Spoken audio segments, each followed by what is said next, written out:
Just a little background on this. So historically, the renal diet, people thought that there wasn't much to eat because so much had been restricted from the renal diet because of potassium issues, phosphorus issues, protein issues. And some have even gone on so far as to write, is there anything left to eat? And if you ask patients who have been following a kidney diet, they will tell you that there isn't very much left to eat. And if you further restrict it with diabetes or gluten intolerance or something else, it becomes very challenging. One of the big restrictions in in these diets was actually the amount of potassium. And previous recommendations have stated to limit the potassium content to 2 to 4 grams for those with CKD stages 3 and 4. But these recommendations were based on a very low level of evidence and were actually primarily opinion-based. As of recently, updated guidelines have stated that that basically what you can do is just adjust the amount of potassium you're taking in to maintain the amount of potassium that is in the blood. And the guidelines don't give a hard number as to how much to aim for because they are acknowledging that there isn't a whole lot of research in this area, and that if you have low potassium, you should probably eat more. If you have high potassium levels, you should probably eat less. But we can take that one step further and to look at whether plant-based foods contribute to high potassium levels. And many still continue to recommend to avoid eating plant-based foods like seeds, nuts, beans, peas, as well as fruits and vegetables. And again, despite this recommendation, there's very little evidence to support that fruits and vegetables increase potassium levels. And I want to look at the evidence that exists for those who are not on dialysis and who just have kidney disease. We recently published a paper on this year, so you can find all this information there. This was written by my research assistant, John Babich, who did an excellent job. And what you can see here is that when you look at the studies, there's only been one instance of someone having a high potassium level while eating a plant-based diet or eating a portion of their diet from plant foods. And this was in someone who had a pre-existing type 4 RTA, which stands for renal tubular acidosis. And the authors go on to write that this person had 2 instances of an elevated potassium level. And in both these instances, they modified their plant protein source from raw edamame, which is a food that contains a high amount of potassium, to fried tofu. I don't necessarily recommend frying tofu or eating fried foods in general, but this is what they did, and this resulted in a normalization of the potassium level. A little background on this issue: type 4 renal tubular acidosis is a medical problem from the state of having too little aldosterone in the blood, and this ultimately causes high potassium levels. So this person had a pre-existing reason for having an increased potassium level, and it's likely that the plant-based foods in general don't do this in people who don't have this problem. So to look at the list of foods that are high in potassium, you can see that molasses takes the top spot. And it's because of the way that this table is organized. And what you can see is that it's organized by cup. So in terms of cup, molasses has a large amount of potassium, but no, I don't think anyone eats a cup of molasses on a regular basis. More relevantly, if you go down the list, you see that the list then starts to be filled with beans for the most part. And if you're eating raw beans or seeds, you can run into this problem, but many people don't eat raw beans. Most of the time we are cooking them and hydrating them, and 1 cup of raw beans generally turns into 2 or 3 cups of cooked beans. So then the potassium content is reduced that way. And of course, in the boiling process, you may leach some potassium and reduce potassium content further. Going back to those famous metabolic acidosis studies and talking about the 2 to 4 cups of fruits and vegetables, those studies did exclude um, uh, patients or participants with a baseline potassium level greater than 4.6. And as I mentioned, they ate all these fruits and vegetables, and they did not see an increase in potassium level in those studies. Granted, they excluded folks who were at the higher end of a normal potassium range. They did study patients or participants with stages stage 1, stage 3, and stages 4 and 5. And in all of these studies, they did not notice a significant increase in the potassium levels, which is good. Other people have looked at stage 5 kidney disease, and again, no hyperkalemia or elevated potassium levels were noted. In this older study from 1996, they published their 3-month data, but for some reason did not publish their 14-month data. And I've been unable in trying to get this information from them. But other studies have suggested the same thing. And I get many questions on the issue of potassium in those on dialysis from dietitians and patients and healthcare providers. And the same thing, it can be found there as well. If you are on dialysis and are eating a plant-based diet, studies suggest that there is no increase in potassium level. And we have data from cross-sectional and prospective studies to support that. And as you can see here, these are studies that do not show an increase in potassium level. And you can even look at just potassium in general. What about just eating potassium from any source? Does this result in an increase in potassium in the blood if you are on dialysis? And there's actually only one study that showed a small association, and this was the Nuri et al. Study from 2010. This was a prospective study that lasted 5 years, and this study did show a very weak correlation between dietary potassium and potassium levels in the blood. This was the finding from that study. And what you can see here is that potassium level did increase with increasing potassium intake. This was potassium intake from all sources, but the level of increase was very, very small, despite having a very big increase in the dietary potassium intake. In another study that talked about this, they said that only the dietary potassium only explained about 2% of the variance in the pre-dialysis serum potassium levels.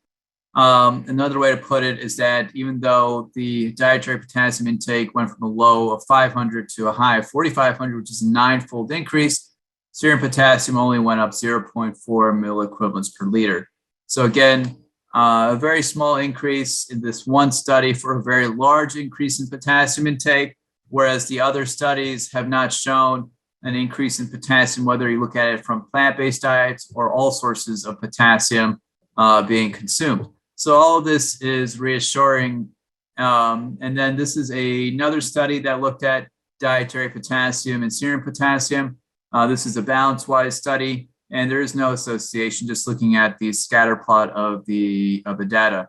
And if there was an association, what you would see is this kind of linear line going from the lower left-hand corner of each graph, going to the upper right-hand corner of each graph. But you don't see that. These dots are arranged in a way that you can just draw a straight line through it like this, and you would not see, and there's no association. So then the question is, how do we explain this? Why would serum potassium not increase with plant food consumption? And this kind of leads us to potential mitigating factors.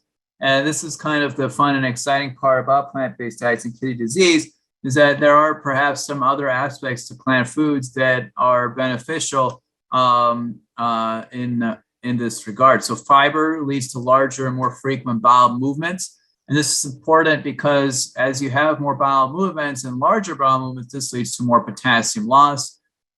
The colon can actually secrete potassium in a compensatory way. So if you have a decline in kidney function, if you have kidney disease, you're on dialysis, the colon in a remarkable and adaptive way can increase the amount of potassium that it excretes into your stool, into the feces, as a way to reduce the potassium levels in your blood. And this can include up to 31% of dietary potassium. There is a study out there that said this number was up to 80%. My colleagues and I that recently wrote this review paper, we disagree with that. We think the number that can happen on a more routine basis is around 30%. Finally, plant foods can drive the intracellular movement of potassium. And this is important because you can move potassium from the blood back into other compartments of the body due to the plant foods having fiber, which improves insulin sensitivity, and then also natural alkali, which helps to reduce the acid levels of the blood. And then finally, there may be some contributions to the bioavailability of potassium that's affecting how much potassium gets absorbed. This is a new and hot topic. It's yet to been definitively proven, but it's still food for thought. So the colonic secretion of potassium is an important consideration that I alluded to earlier. About, on average, 12% of dietary potassium is excreted into the colon. In those with ESRD or on dialysis, this number can increase to 24 to 31% on average. And there's studies going back to the 60s that show that stool potassium excretion increases as kidney function declines. So this is shown in a reverse way. So kidney function declines as you move along the x-axis towards zero. And then if you look at the y-axis, these dots increase, and that's the reflective of stool potassium excretion.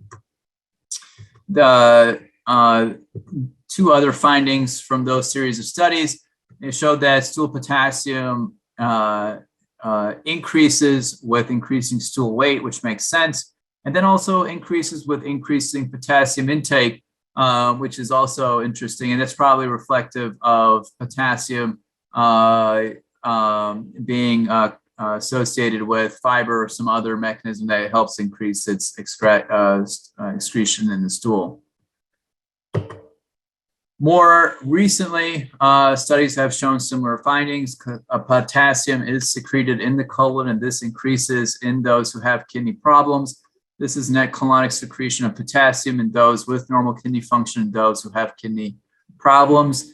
Back in the 80s, chronic kidney disease was called chronic renal failure. And as you can see here, those with chronic renal failure have higher amounts of colonic potassium excretion compared to those who have normal kidney function. Again, all very remarkable.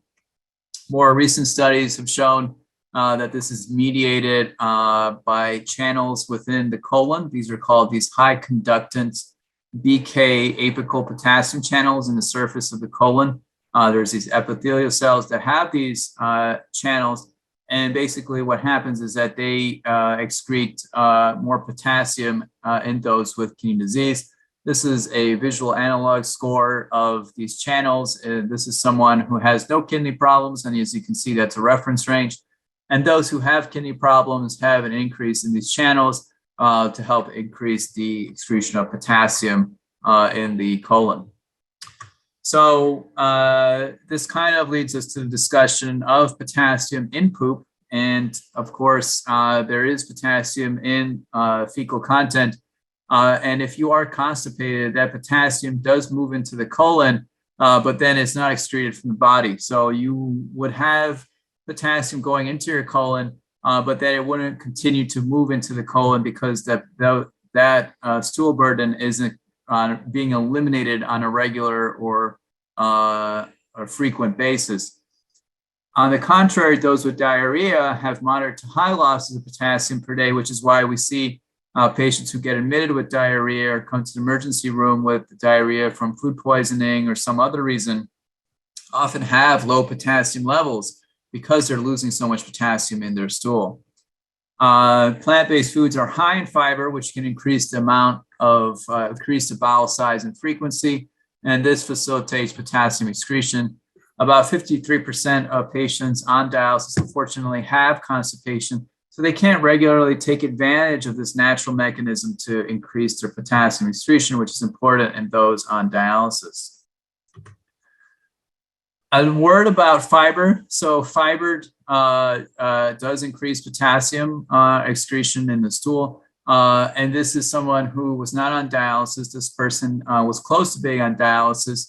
It's a study from the 80s, and this person just ate 7 grams of psyllium or fiber, 3.5 grams twice a day.